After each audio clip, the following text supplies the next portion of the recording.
Hindi na bumalik sa dati ang opisina matapos ang tangkang pagtakas. May mga upuang bakante. May mga mukhang iwas tumingin.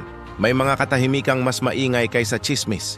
Maagang dumating si Elena, hindi para manguna, kundi para makinig. Alam niyang sa araw na iyon, hindi na proseso ang haharap sa kanila, kundi alaala. Mga pangyayaring matagal nang ibinaon sa ilalim ng pirma at katahimikan. Sa conference room, nakahanda ang recorder. Hindi na para sa presentasyon, para sa salaysay. Pumasok ang lalaking minsang kampante. Wala na ang maayos na ngiti. Wala na ang tuwid na likod. Umupo siya sa dulo, parang alam na niya kung saan hahantong ang lahat. Tumayo ang chairman. Walang galit sa boses, pagod lang. May isang bahagi ng kwento, wika niya, na matagal nang hindi sinasabi. Ngayon sasabihin na. Huminga ng malalim ang lalaki.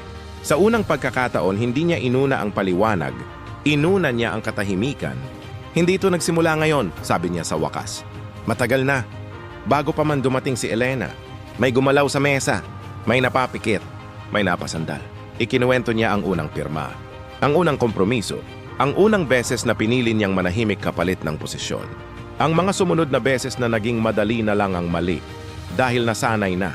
Hindi ko akalaing lalaki ng ganito, dagdag niya. Akala ko kontrolado ko. Sa gilid, hindi nagsasalita si Elena, hindi siya nakatingin sa lalaki. Pinapakinggan niya ang mga salitang matagal nang hinihintay ng konsensya ng marami. Biglang tumayo si Claudia. Hindi galit, hindi umiiyak, direkta. May mga sandaling alam kong mali, sabi niya. Pero pinili kong maniwala na may alam sa akin. Mali rin yon. Tahimik ang silid. Hindi ito pag-amin para magaan ang loob, kundi para itigil ang pagtakbo. Sa likod nakatayo si Mang Arturo. Hindi siya lumapit. Hindi siya nagsalita agad. Nang magsalita siya, iisa lang ang linya. Kapag matagal mong itinago ang mali, wika niya, darating ang araw na ikaw na ang itatago nito. Napatingin ng ilan, may napalunok, may napayuko, nagpa siya ang board.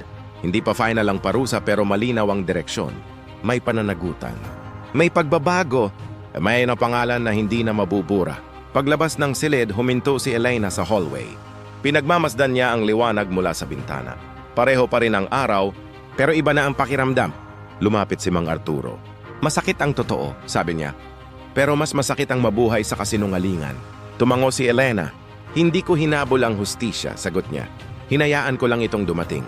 Sa likod ng dura at dugo, may mga lihim na umaasang hindi na mabubunyag. Pero kapag pinili ng tao ang paninindigan, ang liwanag ang kusang lalapit, Isaya 44:4. Ngunit ang Diyos ay aking kanlungan at lakas, isang matibay na tulong sa oras ng kagipitan. Kaya hindi ako matatakot kahit na bumagyo ang lupa at gumalaw ang mga bundok sa puso ng dagat. Kung may lihim kang matagal ng pasan, tandaan mo, ang katotohanan ay hindi ka winawasak. Pinalalaya ka nito. Isulat sa comments ang salitang kasmart. Kung naniniwala kang mas mabuti ang mabigat na totoo kaysa magaan na kasinungalingan, i-share mo ito sa isang taong kailangan ng lakas para humarap at abangan ang susunod na episode ng Sa Likod ng Dura at Dugo. Dahil kapag nabunyag na ang lihim, may haharap sa kapalit. At hindi lahat ay handang magbayad. Gusto mo bang makasave sa binibili mo? Bumisita sa Smart Save to Shop.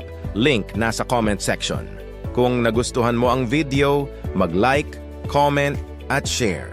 Malaking tulong ito sa amin. Sundan mo rin kami para updated sa bagong videos.